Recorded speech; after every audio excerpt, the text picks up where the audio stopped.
Hello and welcome to Talk is Jeep.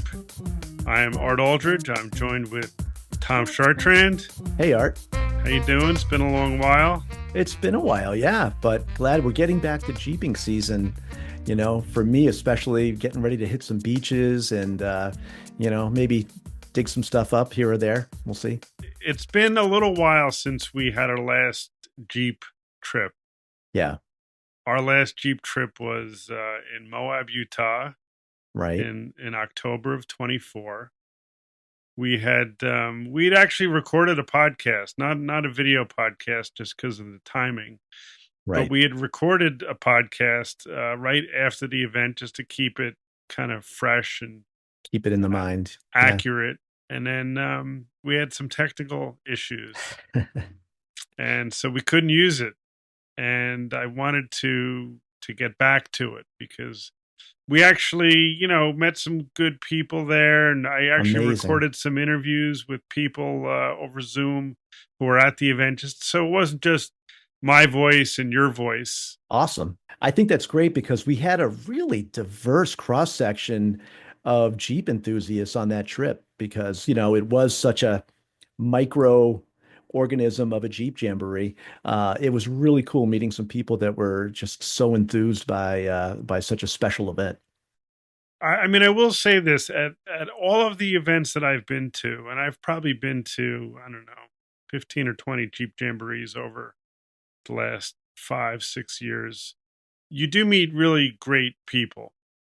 I mean, absolutely. I've met people there that I would be like, I would definitely sit and have a meal with this person, if the circumstances permitted.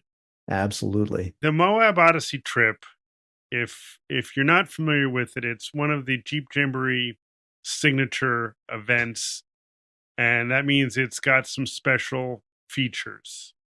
I mean, it also has a higher price point than the regular Jeep Jamborees by a good factor, and we'll talk about that later in the podcast. But right, and these experiences were all new, right? Weren't they new for 2024?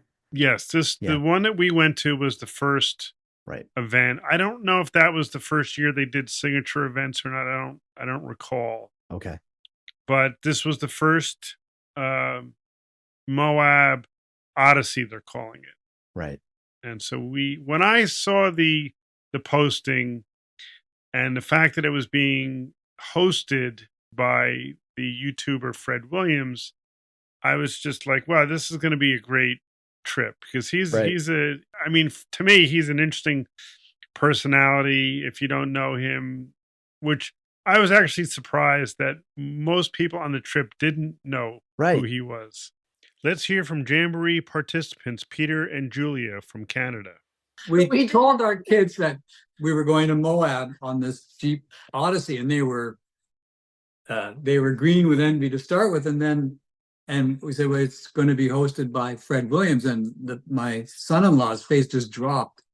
And he's a big fan. He's in his 20s. He used to write, told us stories of coming home from school, rushing home to watch his episodes on, and so we really didn't know much about Fred Williams. We do know a lot more about Fred now, and since we both had been sick recently, we've been catching up on a lot of YouTubes. Watching all the old episodes, but Fred was amazing. We would we should have known about Fred. In a heartbeat, we'd sign on to another Fred Williams trip. Oh yeah. I mean, the whole reason of my interest level was because he was hosting the trip. And I think he was riding along more for the fun and a little bit of joviality than truly hosting, which, let people still get away and do their own things and just kind of commiserate with him, which was different than we expected, I think, but it was cool. Yeah, it was different. And if you don't know who Fred Williams is, he used to be part of the Motor Trend network, and he had a show called Dirt Every Day or Dirt Daily. I think Dirt Daily is his new show. Dirt Every Day was the show that was on Motor Trend, and he just did a lot of crazy off-road stuff. Not everything with Jeeps, but a lot of Jeep stuff. And he's a Jeep guy. Yeah. So we went to this trip, and one of the things that made it unique, and aside from Fred, was the fact that they gave you a Jeep. Right. Not And gave, but yeah. Yeah, they provided you a Jeep to use. And that was the first Jamboree I've ever went to where that was even an option. You could Right. bring your own. They would give you a discount off the price of the Jamboree if you brought your own. But Right. For us, we were, if you remember, we were right between two jobs. Yes. And we flew in and we flew out, and we went to work on both sides. Yeah. So it wasn't really an option to. No, it was a jam. We couldn't take our time getting there or getting back. Right. Right. And I actually talked about it on the last podcast that last year I had made a commitment to sort of take the next step of being able to bring my Jeep to these types of events. And I bought a trailer, and I have a F-150 that I'm leasing. And, I had that last year, and I could have, in theory, brought my Jeep. There wasn't time. Right.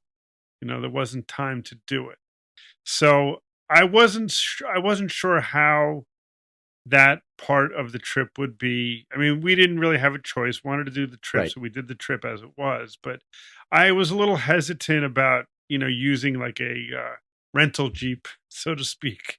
Here's another Jamboree attendee from Wisconsin, Amy. I wanted to use my own Jeep, but I didn't want to deal with the headache and hassle of something breaking. That often happens with these. Of course, you don't know it. You're not sure what you're going to be given. Thankfully, they were all pretty great vehicles, but yeah, you're were not comfortable with it. They were built and they were 4-door JLURs, Rubicon 4 doors, and they were built 35s and automatics. Most of them, I think all of them were soft tops, but I don't recall if they were all identical. Only one soft top actually came off though during the whole trip. Yes, our soft top was the only one that was not up, which I don't understand Jeep people who treat the Jeep like it's a car. It is a convertible. Take that top off. Exactly. Even though it's 42 in the morning, it's going to warm up. Yeah, exactly. And it did. Oh, it did. Absolutely. So we flew into Grand Junction, Colorado, which I guess is the closest airport to Moab. Right on the border, pretty close. It was a drive, though. I think it was like 2 hours to 2.5. Yeah. Got to go through a ghost town. That was kind of fun. Yeah, it was a small little airport. Yeah. You're going to have to wait because we waited a good probably 45 minutes for the rent-a-car line. Right. Yeah, no automated, no walk out and grab your car. Right. There's no express lane, and there's like I guess all the flights get in around the same time from all the airlines. Right. And so they get overloaded pretty quick. Yeah, I think there were just 2 gates there, or 2 baggage claims. So it was, a little bit tight, but that's, all good. Good to get away from all the big stuff sometimes. Yeah. Right. Yep. So we drove to the Moab location. We stayed at the Hoodoo Hotel. Right. Which is a Hilton, though I don't think it says Hilton on it. It just says Hoodoo. Right. It was a part of the Hilton family. Yes. And it was a very nice hotel. It was great. And they were townhouse type of units. So it was like a Homewood Suites or something like that. Well, the hotel had like 2 components. It had the regular hotel rooms inside of the main building. Right. And they had these casitas, I think they called it. Yes. Which were like little, not even a studio apartment. It was a townhouse. It was a 2-bedroom townhouse. Exactly. Yeah. Now, we stayed in the 2-bedroom townhouse, but we were told that it was going to be double occupancy rooming for the whole trip. Right. Now, that didn't turn out the way it was, it didn't turn out that way in reality. Right. And I heard that there was a snafu. I don't know whose fault the snafu was on, but I heard there was a mix-up either on the number of rooms or the dates at the Hoodoo. And the casitas were like an 11th hour Hail Mary. Ah, okay. Because I mean, with only one queen bed or one king bed, that could have been awkward. Yes. Yes. So if you're hearing this and you're doing the Moab Odyssey, your mileage may vary. They may have figured out the Right. logistics by the time Moab #2 comes around. But at least for #1, we had a pleasant surprise of a very nice, like I said, a townhouse with a fireplace, I think, and a living Yep. room, kitchen, and the bedrooms were upstairs, 2 bedrooms, Very washer, comfortable. dryer. Yeah. I mean, it was nice. It was very comfortable to come back to, and it was eclipsed later on by even cooler accommodations. We'll get to Right. that. Right, we will get to that. So we had the sort of the kickoff meal. We met Fred. Here again, Peter and Julia. I was nervous, very nervous at the beginning. Like I had butterflies. I was terrified when we were all walking up to the Jeeps and they said, okay, just pick whichever one you want. And I had so much anxiety and concern. So the first day's trail was, I think, maybe going to be the day 2 trail, but they decided to, do an audible, and we did Right. Top of the World. And all of these trails are the Jeep Badge of Honor trails. So if you've had experience with the Jeep Badge of Honor trails, these were 3 of those trails. If you're not familiar with them, there's a Jeep Badge of Honor app. You download the app, you create an account, and then you have to check in while you're in the vicinity of the trail somewhere. Which can be dicey on some of those outlying areas. It can be, because there wasn't a lot of cell service in there. But basically, you check in, and then you get in the mail for free a little plastic badge that you can. I mean, I know a lot of people put them on their Jeeps. I don't particularly like that. Right.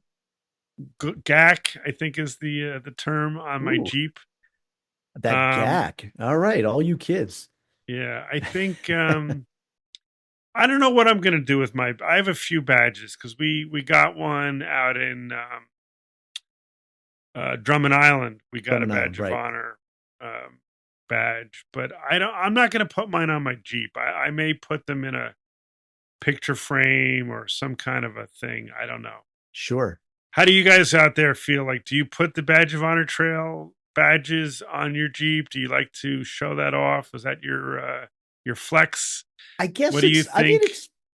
to me, it's a cool question, because is it a conversation starter? Does it guide you into a conversation about, whoa, what's that about? What is Badge of Honor with your Jeep, to get other people maybe more interested?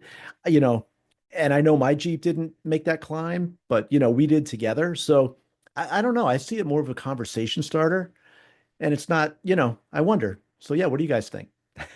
talkisjeepshow@gmail.com. Drop a note and let us know what you think of the Badge of Honor badges. The only thing that I have on my Jeep, I have the stickers from each Jeep Jamboree year.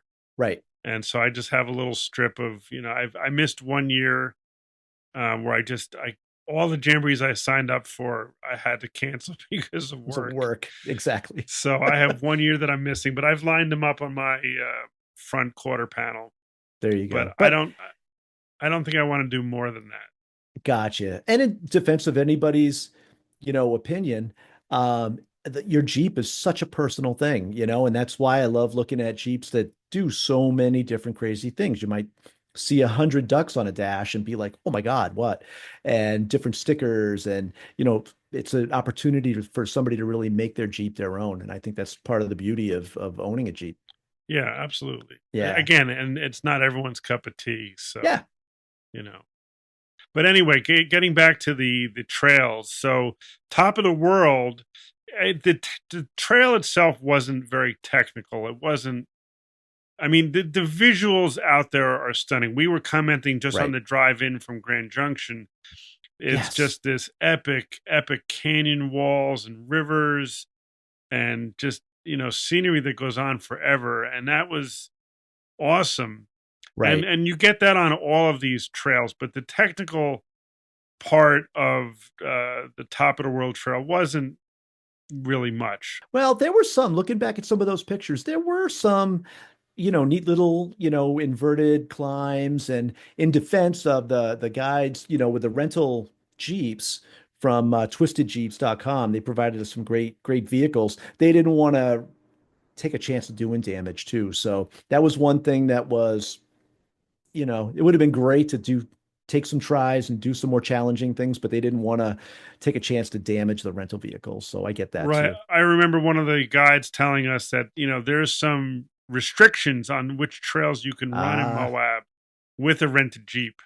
ah, And so the trails we did were approved, but again, they didn't want to ding them up too much. sounds like an insurance company had something to do with that. Yeah, absolutely. Yeah. But it was like the feature, I guess, of that trail is this rock ledge that you get to, which is hanging out Ah, over this canyon. And I mean, Jeep has used it in their commercials. It's just an iconic spot where you literally can see around you for thousands of miles. oh my God, and thousands of feet down. Just the panorama is amazing. And I'm sure you're looking at a video of it right now from our drone, which we were lucky enough to have out there. Just Well, beautiful. well, this is a little plug here for the YouTube channel because most of the people who are with us are listening on the podcast. Way Ah, more podcast views than there are YouTube channel views. So if you don't know, we do have a YouTube channel. It's called at Talk is Jeep Show on YouTube. And there's a video component to almost all the podcasts, or at least there will be going forward. I don't think every episode has a video component going back, right. all 20 episodes, but this one, it has a video component. We have some great video. Tom, you shot most of it. You did an excellent job with the drone Thank you. and the Yeah. iPhone, and we had some GoPros running.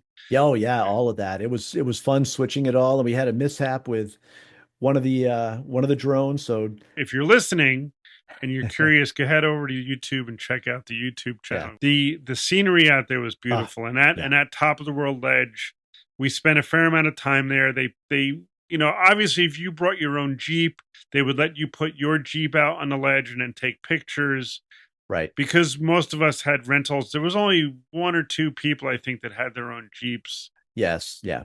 and they got to put their Jeep up there. Everyone else, we just used one of the rentals. Right. We did a group photo. You could do a few different takes up there, but I think we had lunch there too, and We did.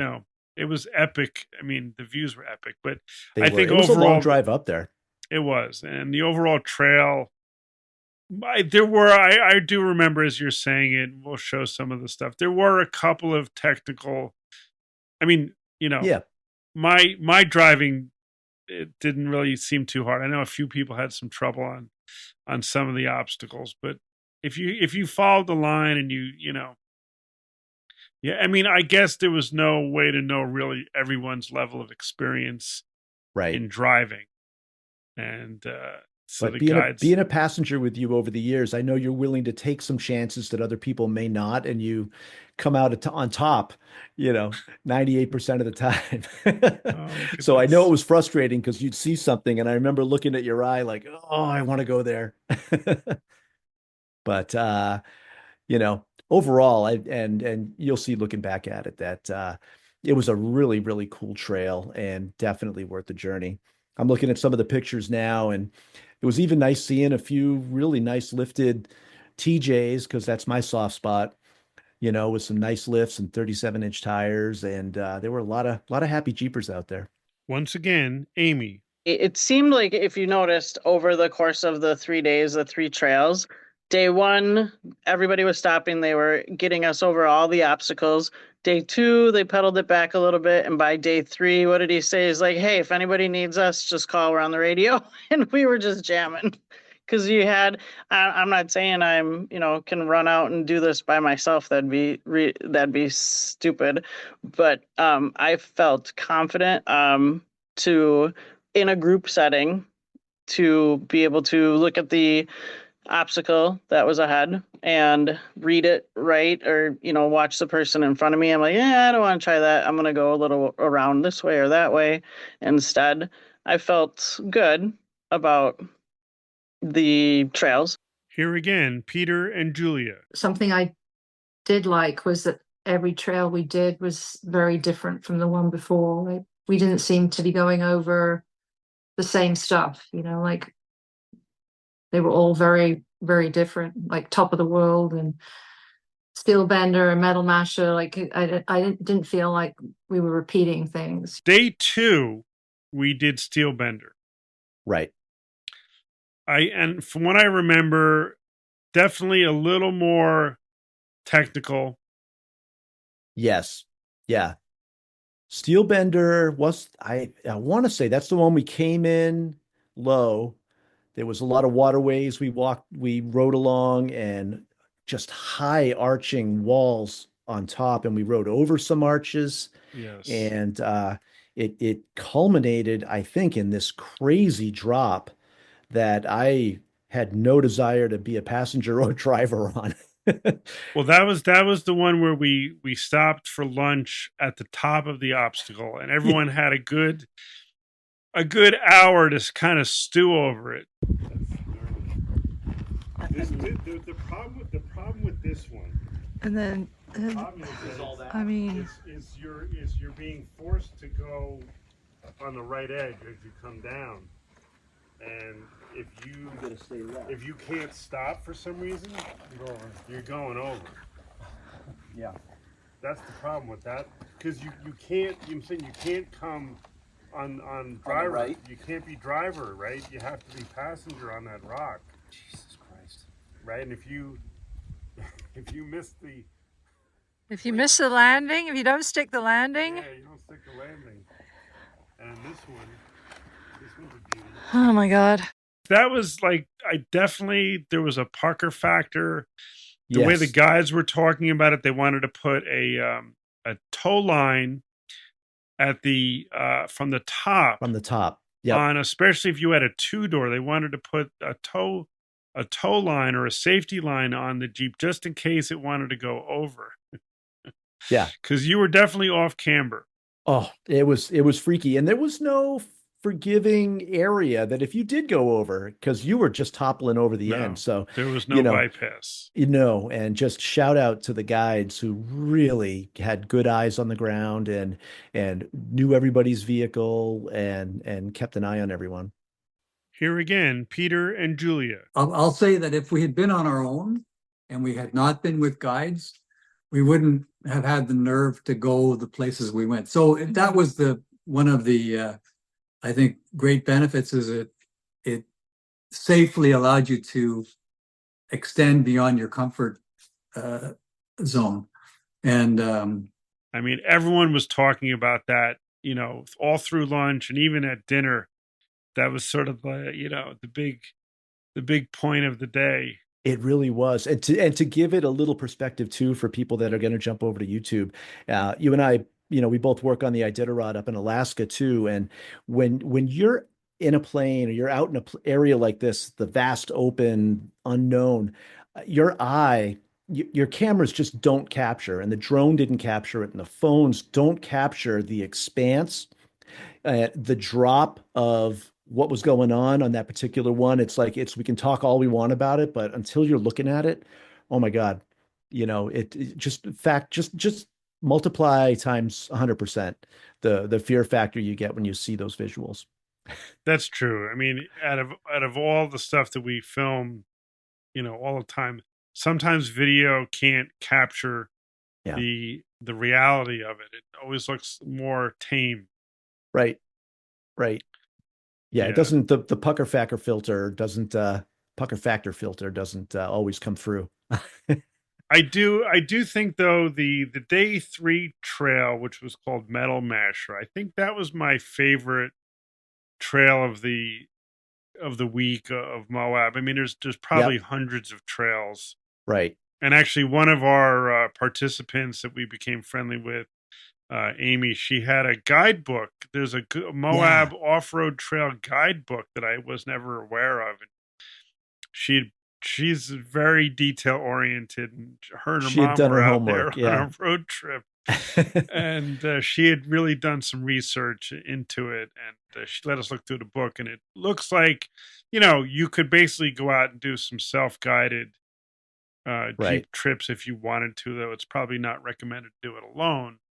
Right. But And she was with her mom. So it was, there were, families there. There were, Jeep guys like us that were just having fun being together because they love Jeeps. It was a really, again, a cool, diverse cross section of Jeep lovers, which was it a was, neat experience. here again, Peter and Julia. We had so much fun with everybody on the other people who did the trip, plus the guides and Fred. Was a great Oh, crowd. it was a great crowd, and we had a lot of fun. And The trails overall, I guess, not as technical as I would have liked, I guess, overall. But again, maybe we were limited by skill of participation overall, plus the rental Jeeps. I I'm think that's a sure big there's, I think that's a big part of it because again, you're so used to doing the Catskills and really getting dirty in there. And this was as much about your surroundings as it was about climbing some rocks and getting and seeing some amazing vistas and taking some funky climbs to get there. well, let's talk about it from this aspect, because I think this gets into some of the other areas of the Jamboree that make this one unique, and that is Yeah. like who is this Jamboree for? Because it's not your typical like go out and hardcore wheel Right. and you're camping or whatever. Like this is more, I would say this is more like the Disney World variation of a Jeep Jamboree, in the sense Hmm. that you can bring your wife, you can bring your girlfriend. It's comfortable, like it's expensive. Right. You're getting nice accommodations, you're getting, certain things that make the trip more of a luxury Right. trip. Right. When you go to Disney and you're going to stay at Disney property, right? Yeah. When you're on site at Disney, you're paying Yeah. upper level. Right. But you have a certain expectation that they usually live up to with Yeah. that, with that Disney. They deliver the goods. They Yeah. deliver the goods. And Jeep Yeah. Jamboree is priced this one, I would say, in that stratosphere. Right. It's the higher echelon of pricing. I mean, it's $11,000 for two people. Right. But I think what they gave what they gave us was a very good trip. And that's why I say, Right. like, I would never bring my wife to, like, the Catskill Mountains Jamboree just because she wouldn't enjoy, the accommodations. But I could bring her to Moab on that signature trip. I think she would enjoy it. She would have the option of not even going to the trail, but still having something to do. The hotel had, Right. spa services, and there were other things to do in town. Right. Here again, Peter and Julia. I think we were the perfect, the perfect audience. I mean, I think it's good for people who haven't done a lot of jeeping that want to push the boundaries a bit and do a few things they might not do on their own before they get into trouble. And I think it's highly suited to people who have to come from the East Coast or elsewhere that won't have their own vehicle. That as well. yeah, and I think we learned a lot. Like I feel like we were probably the least experienced people that were part of the Jamboree. Like, but gosh, learned so much and learned a lot from Fred. Like Fred was very good at sharing and teaching, certain things. Like, I mean, I know he wasn't there as a teacher, but he definitely was guiding us and helping us along the way. If we had questions, he would answer them. So, And we broke a Jeep, but it wasn't ours. And also, I'd look at it as well about, it's also an opportunity to see a part of the country that you've maybe never seen from a place that not a lot of people get to see. And there's a lot of people that can't get their Jeeps out to places where their bucket list is. So it's an opportunity to say, you know what? I don't have to throw caution to the wind with my Jeep and get it across country. I don't have to take chances with something that might break down. We had one participant whose personal Jeep did break down. And again, Twisted Jeep stepped up and got them a rental. So it's a bucket list kind of an event that you don't have to worry that everything's going to fall apart if something does fall apart, right? Once again, Amy. Well, Jesus, what if I go somewhere and I break it and it's not an easy get it home and you've got to get it repaired out of state? So it was difficult. I felt silly bringing my own Jeep and it's sitting in the parking lot, but I also felt comforted that at least I have a ride away to get home. The thing that I like in general about the Jeep Jamborees is that if you break down on the trail, the guides will go, above and beyond to get your Jeep running again, get it at least off the trail, or better yet, back on the trail for the next day. They go through tremendous amount of effort to make sure that, you're not stranded. Right. So I think you could say that about all the jamborees, but again, like this one had some more creature comforts that the others don't. But again, you're paying a higher price for it. For sure. Yeah. Now let's talk about the Fred Williams part, because again, the Fred Williams part, as I alluded to earlier, was the real hook for me. Right. I didn't know as much as you did coming into it, but you had been a subscriber to those shows and shared a lot of it with me. And I'm like, this guy's crazy. He's a genuine character and a genuine person. Yeah. But here's the thing. So, the way it was sort of built up was that he was going to be the host of the Jamboree. And as you sort of pointed out, he wasn't really the host. He was more of like a guest. He was a guest of the Jamboree. He was Ed Sullivan to Johnny Carson. he was in a sense, he was there at the meals and he was there on the trail rides. I thought that he could have been more leadership, so to speak, like I would have loved to hear him talk about, and he did a little bit if you got him one-on-one and asked him a question.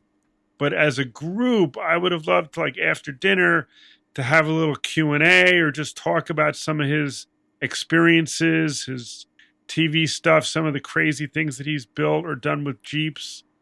Like, I wanted more. It wasn't organized. It wasn't organized like that. And it could have been, because for you, that, like you said, that was a main draw. So it could have been, Q&A chat with Fred after dinner or something like that. Or again, show and tell, like he could show clips. Now, what was surprising to me is that when we got there and I was talking to people as we were gathering and meeting, like, a lot of them, I would say maybe 75% didn't have a clue who Fred Williams was. Right. And I knew guess his name, but I didn't know as much. Yeah. But I guess that wasn't really the appeal for them, which is interesting. Like, that was the main reason I would pay extra to go on that Jamboree. And I think that's how Jeep Jamboree thought it was going down. Right. But in retrospect, I think many people didn't know who he was. Which is interesting because his name has been in the game for so long. And like you say, it didn't come out with all the variety of people that we had out there. But now I think if you brought Fred Williams to, like, the Catskill Mountains, I think like 80% of the people would know who he was, as opposed to 25%. Yeah. I think Probably. It just depends. It depends, because I think, again, this trip, I think the people who wound up going on this trip weren't necessarily the hardcore four-wheelers. Right. As much as people there was a father and son. There were a couple of, married couples, mother-daughter, couple of buddies, but it was much more of a, we're here for the experience as opposed to the Fred Williams, hardcore rock crawling. Because Fred was, if you were able to engage him and get him aside, he just kind of let loose, and it was great. Yeah, it wasn't hard to get him engaged. It's just it wasn't structured. You had to go up to him and Yes. engage him. He wasn't necessarily going, and he did Right. try to ask some questions a little bit of Yeah. like who you were or whatever. But like what I thought Exactly. would have been cool was have him ride with everyone in their Jeep for a little bit. Like, that would have been easy to do. 100%. They were all 4-seaters, Right. He rode with the guides, and I thought that was a little bit of a missed step, a missed opportunity. I didn't even think of that until you brought it up, but absolutely. Maybe they just didn't use him to the extent that he could have been used, because I think if people got to know him, it could have been like a two-way thing. It could Yeah, have gotten absolutely. more for him as well Absolutely. as the Absolutely. participants. Yeah. Absolutely. So that part of it was, like a mixed bag. Yeah. Now let's talk about the other parts of the trip that were not the Jeeping or the Fred Williams part, the hotels and the meals, because all of the meals and the hotels were included. That part of it was, again, based on double occupancy. We sort of alluded to the fact Yep. that we had these townhouses in Moab at the Hoodoo, but I think that was in error. Not sure whose error, but that was in error. I think we were supposed to be basically in a shared room. Right. And Right. so we had a much different experience because we had this nice, townhouse. But I just want to say, coming back after day one, the guides who, they put in serious hours, and, they had our Jeeps ready the next day. They had them gassed up. So that part of the experience, there was nothing we had to worry about. The next day we were ready to go, and they were on top of all that, which I think is a nod to them as well, to, be on top of the rentals and, make that part of the experience all that it was. yeah, there were 3 guides plus Fred. They all were working tremendous hours to make it Yep. smooth. I mean, lunches, beverages, like you said, fueling it. Yep. Mine didn't get washed every night. I'm not sure if that was an oversight. I had requested that, but Well, you were the jerk that put your top down when no one else did. So, oh, it was so dusty. It was so dusty. And then when we had to check out on day 3. 2. Oh, day 2, right? We had to check 2, out right. on day 2 because we were moving hotels. Right. And when I say hotels, so we had the beginning and the end of the trip was at the Hoodoo. Right. But the middle night of the trip was at Ullum Resort, Yes. which was in Monticello, Utah. which was not a hotel per se. Right. Resort might mean different things to different people. It was basically a glamping resort. It was Yes. a tent that was like a platform tent with a fireplace and a bed and running water, toilet, a sink. Almost no Wi-Fi, which somebody will say, "Oh, you don't need it out there," right? Yeah. Well, when you're trying to get stuff done, either cameras or firmware or uploads, That's true. whatever.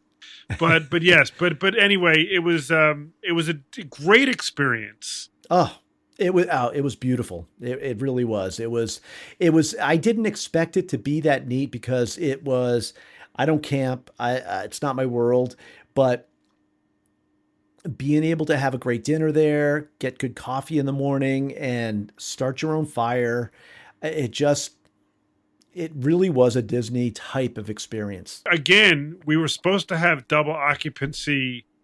We were supposed to be sharing a tent.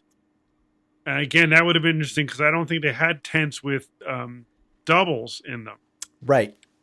And they wound up basically, you got your own tent, I got my own tent. Other people who had that situation, I think the father and son wound up getting their own tents. So I'm not sure if that was a oversight or a fortunate accident or just the fact that it was maybe the, time of year where they weren't busy and they were able to do it for us. I mean, in my mind, it really might just be that was one element they didn't think of going into it, so I don't fault them hugely for it. But, so somebody has to sleep on a couch for a night. big deal. No, you know? it's not. It wasn't a fault or criticism. Oh, yeah, yeah. It worked out that we had our own tents. Yes. But again, that was lucky. it might have been a different experience if someone, slept on a couch or a chair or whatever. Especially if I'm snoring in the tent, So, but again, beautiful, beautiful accommodations. The only, it was chilly at night. Overnight, it got really cold.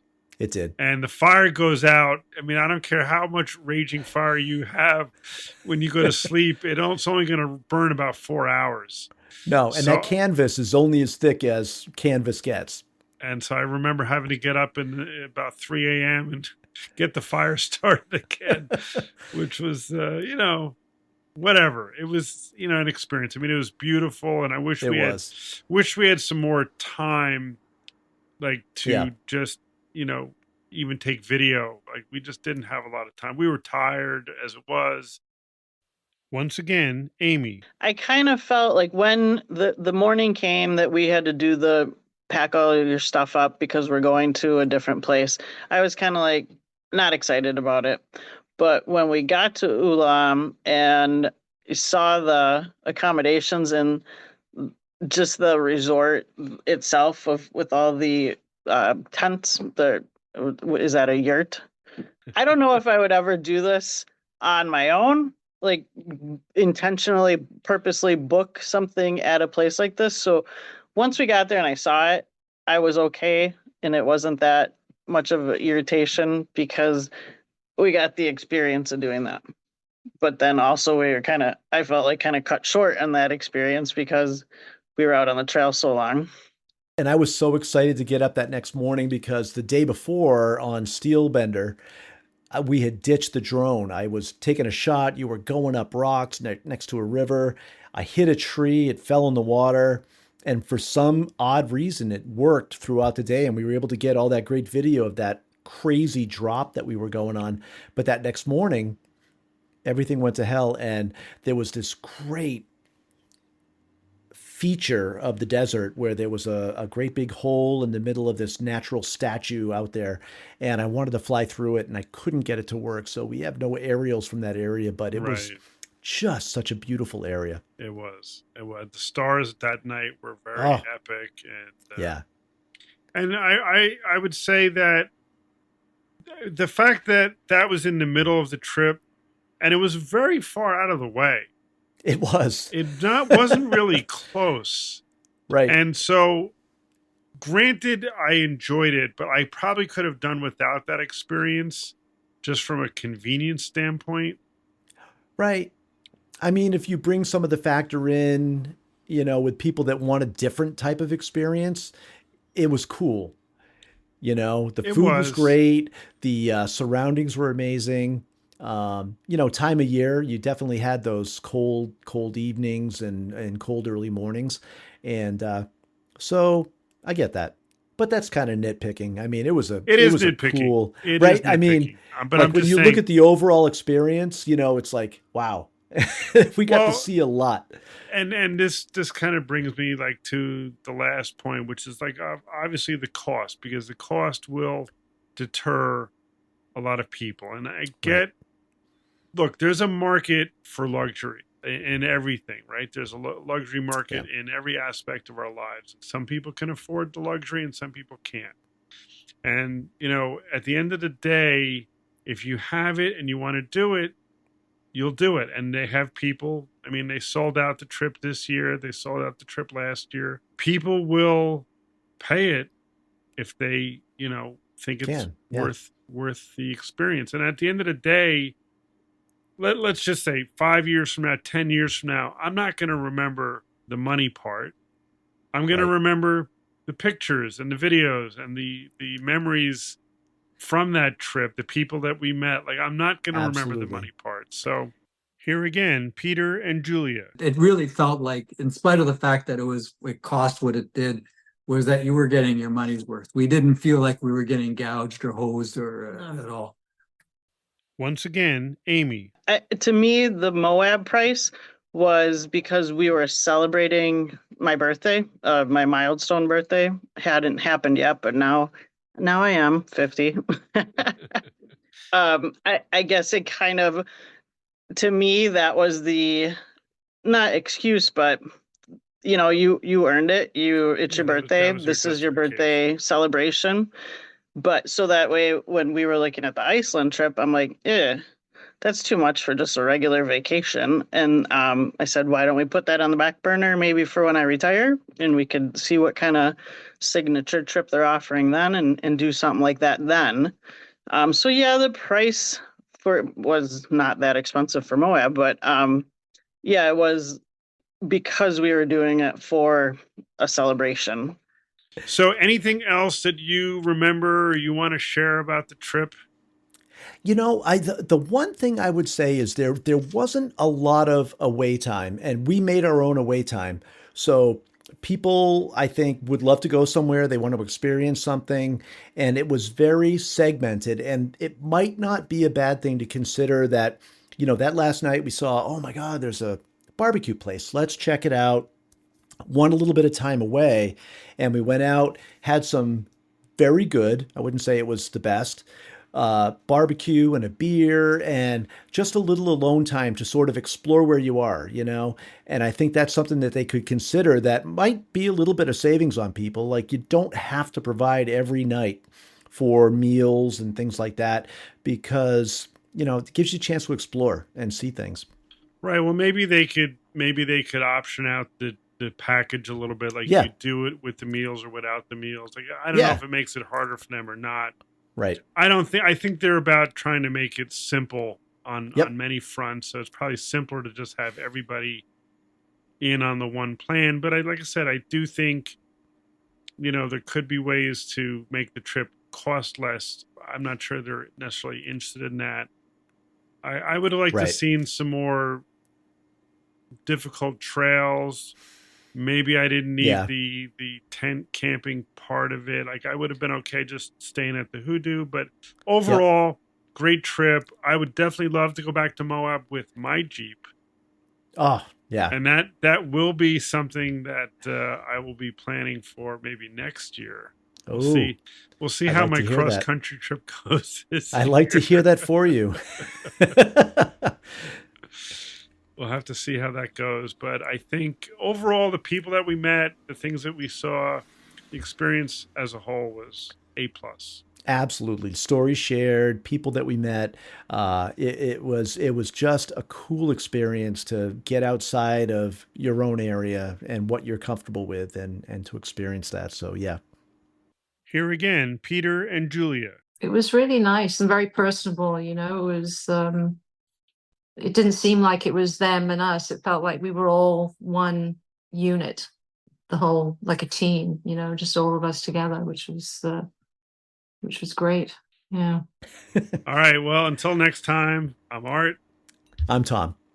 Talk to you soon. Thanks for listening.